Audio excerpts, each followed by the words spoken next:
अच्छा ये आते हैं क्वेश्चन नंबर 3 पे 12.3। Company can the standard and actual cost data of Theta silk mills limited are as follows. Standard cost है और एक्चुअल कॉस्ट है।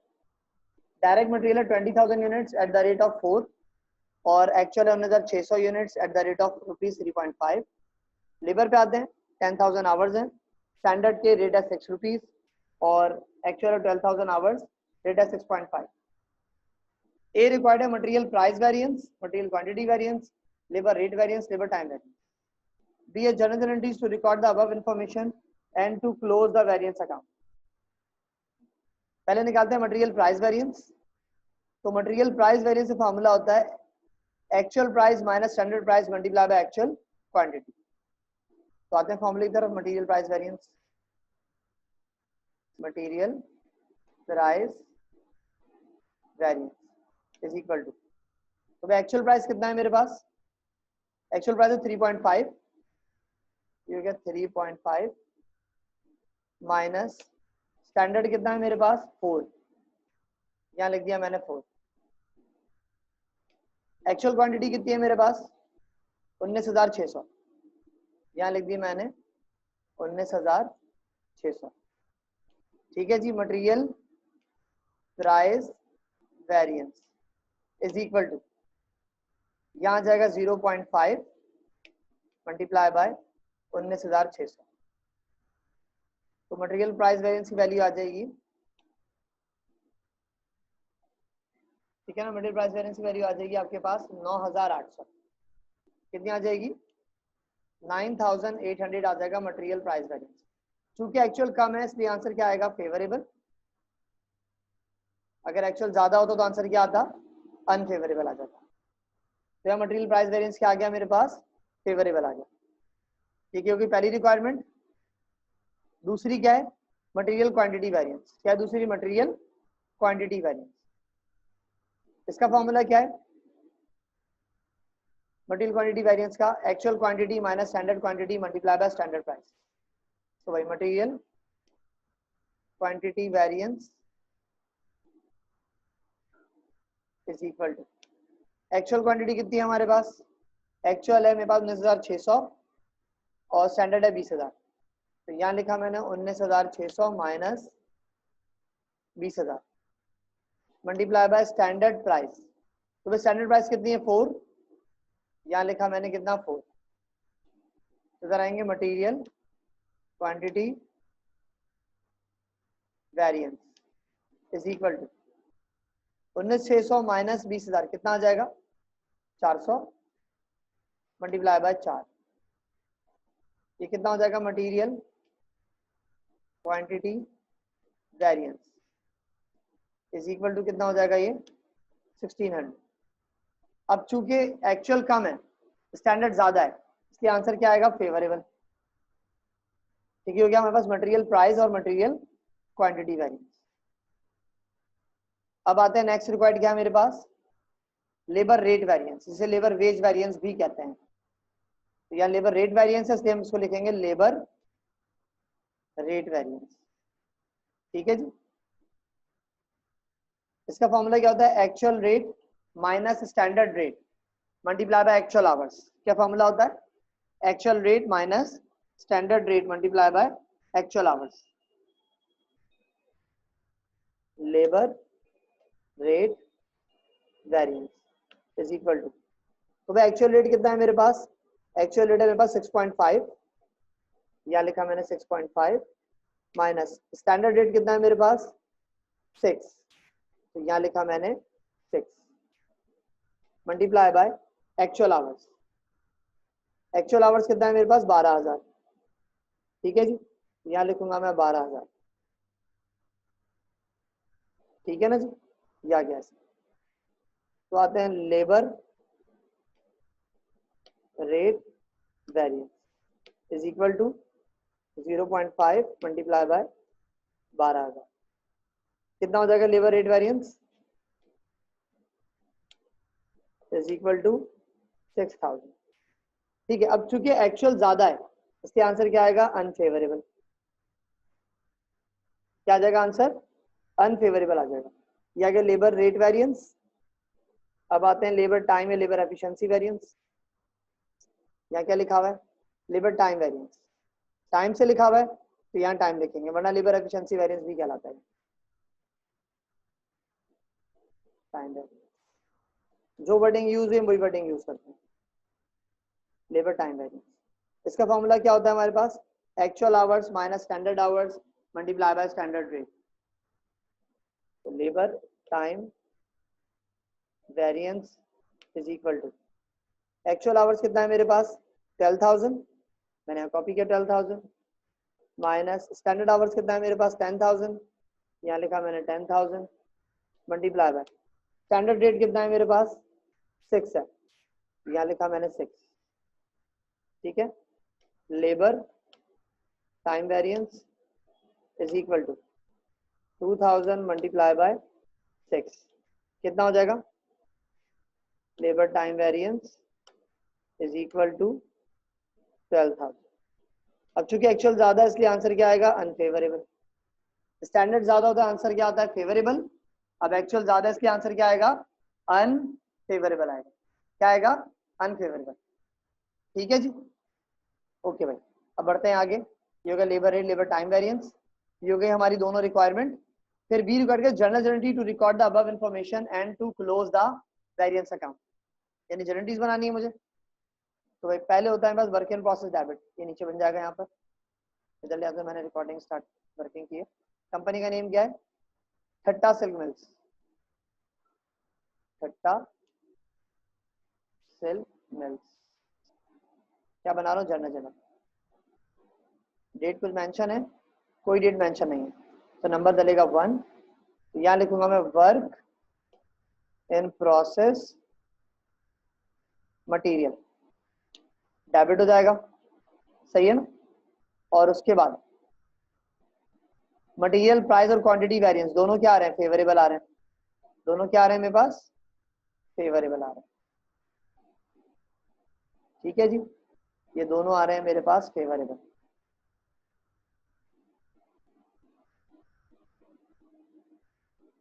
ठीक है, फेवर दोनों क्या हो जाएंगे? क्रेडिट। मटेरियल प्राइस वेरिएंस भी क्रेडिट हो जाएगा और क्वांटिटी वेरिएंस भी हो जाएगा क्रेडिट। तो लिखा मटेरियल क्वांटिटी वेरिएंस हुआ क्रेडिट और मटेरियल प्राइस वेरिएंस भी क्या हो जाएगा? क्रेडिट। और मटेरियल क्या हो जाएगा? वो भी क्रेडिट हो जाएगा। ठीक है जी, नरेशन बनाते हैं। To record material used with variance. ठीक है जी, तो भाई वर्क इन प्रोसेस मटेरियल कितने से डेबिट होगा भाई? सवाल में लिखा है 20,000 मल्टीप्लाई बाय 4, यानी कि 80,000 से। 20,000 मल्टीप्लाई बाय 4 कितना हो जाएगा? ये 80,000 से। सही है। मटेरियल क्वांटिटी और प्राइस वेरिएंस कितने से क्रिएट हो रहा है? प्राइस हो रहा है 9,800, क्वांटिटी हो रहा है 1,600। प्राइस वेरिएंस 9,800 और क्वांटिटी 1,600। क्वांटिटी हो गया 1,600, प्राइस वेरिएंस 9,800। और मटेरियल कितने से क्रिएट हो जाएगा आपका? एक्चुअल 19,600 मल्टीप्लाई बाय 3.5, इसकी वैल्यू कितनी आ रही है मेरे पास? 57040। कितनी आ रही है? 19,600 मल्टीप्लाई बाय 3.5 कितना आ जाएगा? 57040। ये आ गई मटेरियल की वैल्यू। ठीक है, ठीक है जी, क्या आ गई? सॉरी 68,600 कितनी आ रही है? 68,600 आ रही। ये आ गई मटेरियल की वैल्यू। अब आते हैं लेबर पे। लेबर भी ऐसी होगा, वर्क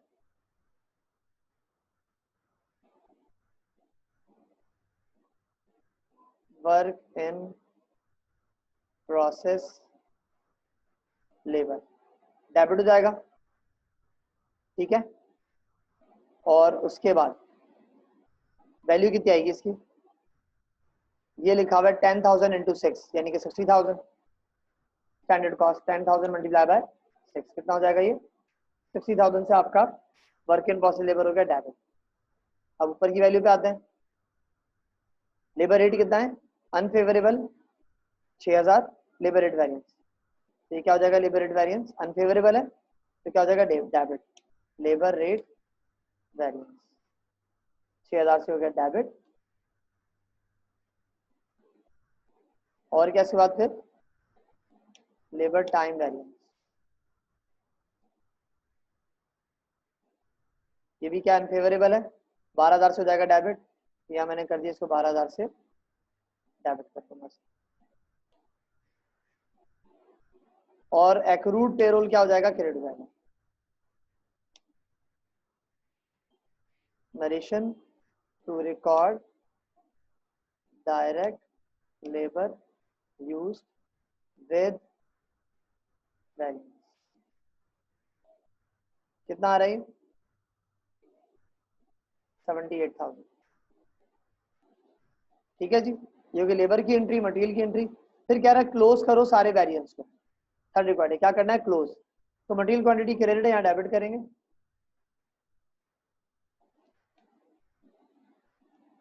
सही है। मटेरियल प्राइस वेरिएंस यहाँ क्या करेंगे, डेबिट करेंगे, ठीक है ना जी। लेबर रेट वेरिएंस यहाँ क्या हो जाएगा, डेबिट था तो क्रेडिट हो जाएगा। लेबर टाइम वेरिएंस से भी क्या हो जाएगा,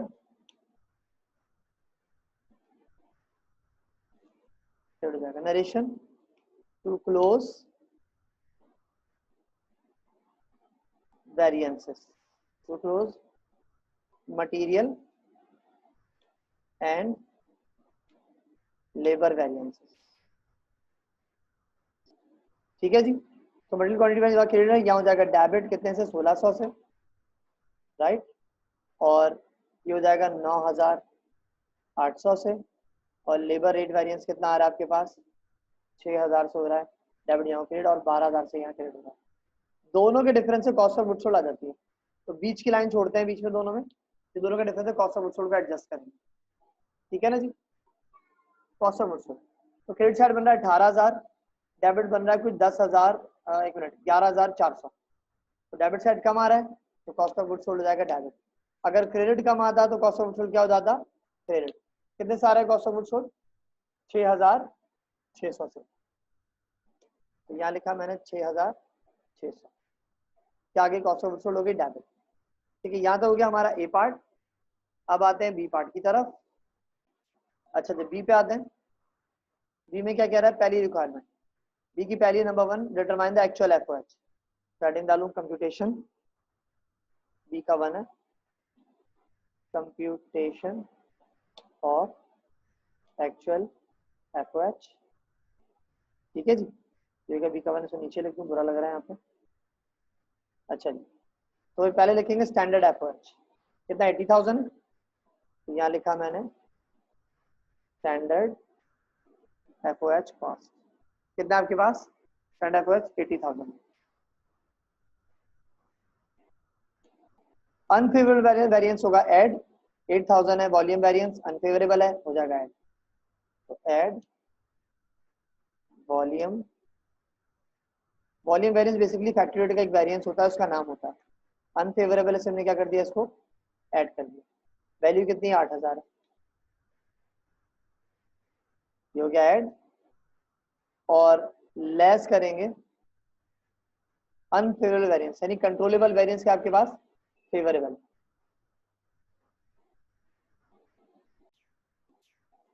ठीक है ना। अब क्या करेंगे आप, लेस करेंगे कंट्रोलेबल वेरिएंस, 5000 है,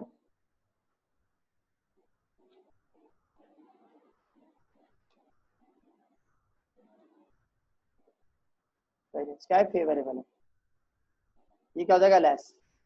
कितना कंट्रोलेबल वेरिएंस, 5000,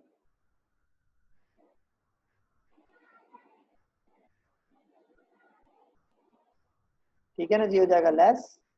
तो क्या आ जाएगा आपके पास, एक्चुअल एफर्ट आ जाएगा, तो क्या आ जाएगा हमारे पास, एक्चुअल एफर्ट,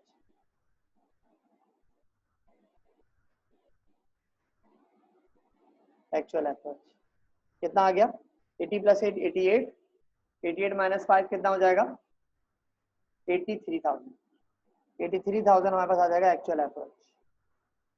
ये हो गई हमारी पहली रिक्वायरमेंट। ठीक है जी। दूसरी बात, अच्छा जब बनाते हैं इसकी एंट्री, स्टैंडर्ड कॉस्ट से क्या हो जाएगा, वर्क इन प्रोसेस हो जाएगा डेबिट एफर्ट। कितनी वैल्यू है, 80,000। और अनफेवरेबल क्या होता था, डेबिट, तो वॉल्यूम वेरिएंस हो जाएगा डेबिट, कितने से,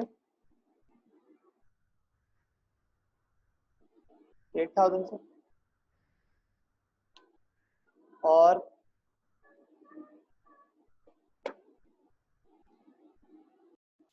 अच्छा जी, फिर वॉल्यूम वेरिएंस से फिर क्या, कंट्रोलेबल वैल्यू, ये क्या है, फेवरेबल है, तो क्या हो जाएगा, क्रेडिट। कितना है, 5,000, ये क्या, क्रेडिट। और एफ आ जाएगा फैक्ट्री ओवरहेड, ये भी हो जाएगा क्रेडिट। सही है, to record FOH with variance. कितना एक्चुअल, 83,000, ये तक आपका एक्चुअल एफओएच। ठीक है जी। ओके बच्चों, थैंक यू वेरी मच। अल्लाह हाफिज। कुछ सवाल